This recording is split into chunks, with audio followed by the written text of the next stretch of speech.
نثار انصاری، ممبئی۔ وعلیکم السلام۔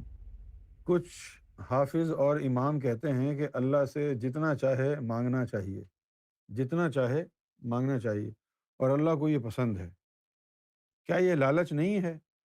کچھ کہتے ہیں کہ اللہ کو سب کے دل کا حال پتہ ہے، تم صرف عبادت کرتے جاؤ، وہ سب دیکھتا ہے، اسے سب کا حال کا پتہ ہے۔ میں کنفیوز ہوں۔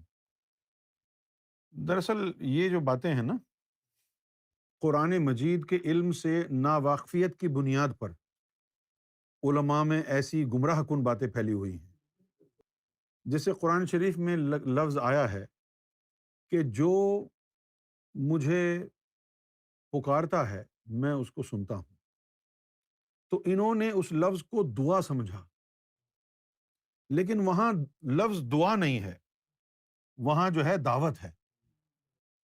جس طرح دائی ہوتا ہے نا، دائی کا مطلب کیا ہوتا ہے؟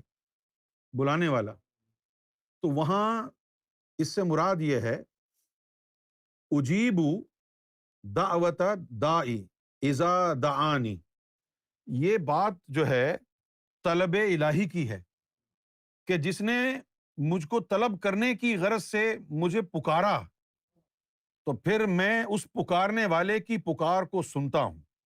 وَلْيُؤْمِنُوا بِي لَعَلَّهُمْ يُرْشِدُونَ، تو یعنی اللہ اس کا جواب بھی دیتا ہے، اور ایسے واقعات ہوئے بھی ہیں۔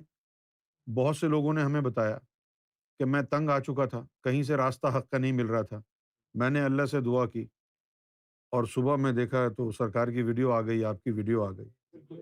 یہ اس طرف اشارہ ہے کہ جو اللہ کی بارگاہ میں دعا کرے کہ اللہ مجھے حق کی تلاش ہے، میری مدد فرما، وہ اس کی اس صدا کو سنتا ہے۔ اچھا، اب اگر آپ دنیاوی دعا کی بات کریں کہ اے اللہ میرے گھر بچہ نہیں ہو رہا، بچہ ہو جائے، میری نوکری لگا دے، میری جو ہے نا تشریف میں درد ہے، میرے کان میں درد ہے، یہ چیزیں آپ کی حاجات ہیں۔ وہ پکار اللہ کی طلب کی پکار ہے جس کو وہ سنتا ہے فوراً۔ تو یہ کہہ کے دکھا کہ اے اللہ فرقہ واریت سے پریشان ہو گیا ہوں، مجھے تو چاہیے، اپنا سراغ دے مجھے۔ خدا کی عزت کی قسم، رات نہیں گزرے گی کہ وہ تمہیں اپنا سراغ عطا کر دے گا، رات نہیں گزرنے دے گا، اپنا سراغ عطا کر دے گا۔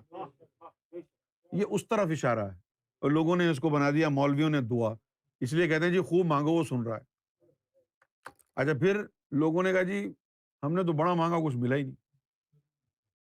اس کا پھر انہوں نے کیا حل نکالا مولویوں نے کہ اگر دعا مانگنے پر کچھ نہ ملے تو یہ نہ سمجھنا کہ آپ کی دعا پوری نہیں ہوئی، وہ اللہ نے رکھ لیا ہے، آخرت میں آپ کو دے گا۔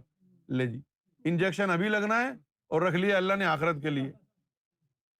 دوائی کی ضرورت ابھی ہے، آپ کا مریض مر گیا، آپ دعا کر رہے ہیں اللہ میرے پاس پیسے نہیں ہے، اس کا علاج کیسے کروں؟ تو دعا تو ابھی قبول ہونی چاہیے۔ وہ کہہ رہے ہیں جی اللہ نے وہاں رکھ لی ہے، وہ بعد میں قبول کرے گا آپ کی دعائیں۔ سب جھوٹ، سب فراڈ، دین کے نام پر، قرآن کے نام پر۔ یہ اللہ نے دعاؤں کے بارے میں نہیں کہا ہے کہ آپ دنیا کی دعائیں مانگتے رہیں، خوب مانگیں خوب مانگیں خوب مانگیں۔ یہی مولویوں نے لوگوں کو سکھایا ہے، کیونکہ ہم نے تو سنا ہے نا لوگوں کو، لوگ جو دعا کرتے ہیں، دعا کرتے کرتے جو ہے 2 رکعت نماز پڑھیں گے 5 منٹ میں، اور اس کے بعد 1 گھنٹے کی دعا کرتے ہیں۔ ابے کیوں اللہ کو بور کر رہے ہو جاہلو؟ ساری چیزوں کے نام دے دیں گے، محلے والوں کے بھی نام لکھ دیں گے کہ جی وہ فلاں تھی، اس کے پاؤں میں درد ہے، اس کو بھی عطا فرما، اس کو بھی تندرستی عطا فرما، میرے مامے کا بیٹا ہے، میری چاچی کا بیٹا ہے، اس کے ساتھ یہ معاملہ ہو گیا ہے، وہ میرے پڑوس میں لڑکی ایک بھاگ گئی ہے، اس کا باپ رو رہا ہے آج کل، اس کے اوپر بھی کرم فرما۔ اس کے بعد جو کچھ یاد ہے وہ بھی دے دے، جو بھول گیا ہوں جو یاد نہیں رہا بھول گیا وہ بھی دے دے۔ اور مزے کی بات کیا ہے، وہی دعا سالوں سال سے کر رہے ہیں، پھر بھی بھوکے ننگے ہیں۔ یہاں اس دعا کا مطلب وہ نہیں ہے جو تم لے رہے ہو کہ دعا مانگو، نہیں، رب کو مانگنے والی صدا دو، اے مولا مجھے تو چاہیے، یہ تو کہہ کے دیکھ، کہہ کے دیکھ، نہ اللہ فوراً جواب دے تجھے اور سرکار کے در تک پہنچا دے۔ فوراً اللہ یہ تیری دعا سنے گا اور سرکار کے در تک پہنچا دے گا۔